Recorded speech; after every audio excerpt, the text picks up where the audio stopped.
நம்ம டீம்மேட்டு கில்லெல்லாம் அடிக்கிறான். சரி போய் ஓசி கிளாஸ் அடிக்கலான்னு பார்த்தா அதுக்குள்ளே டீம்மேட்ஸ் எது வேணும். எப்படி வந்தோடனே டீம்மேட் 2 கில் அடிச்சாங்கன்னா அப்படின்னா அவங்க ஒருத்தன் தான் ஆகுவான். ஃபஸ்ட்டு ஒரு டீம்மேட் 1 கில் அடிச்சிட்டான்.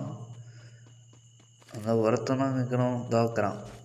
போடு அழிச்சு புடி வச்சோ குளிர போட்டான் சந்து விட்டுட்டான். போடு வச்சோ எய்மேர் லாக் ஆக மாட்டேங்குதுன்னு பார்த்து எய்மே லாக் ஆகி தொலைய மாட்டேங்குது. ஓடாதுறான் நில்றாவோ இல்லை இவன் எந்த பக்கம் நீங்கள் வந்து அடிக்க பண்ண மாட்டான். உச்சோ திருமணம் குளோல் போடுறான். போடு இந்த டீமை முடிச்சாச்சு. அவ்வளோதான். லூட் பாக்ஸில் நல்லதுன்னா போடு எஸ்ஐடி கிடச்சிச்சு. இன்றைக்கி வரனால 1 டேப்பே அடிக்க வேண்டியது தான். 1 டேப் மண்ணாண்டா ஐயோ அதுவும் இனி மாட்டானே போட எடுத்து விட்டுருவானே.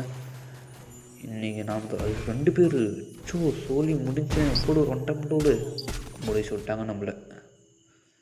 அவ்வளோதான். இன்னுமே கண்டுக்கல.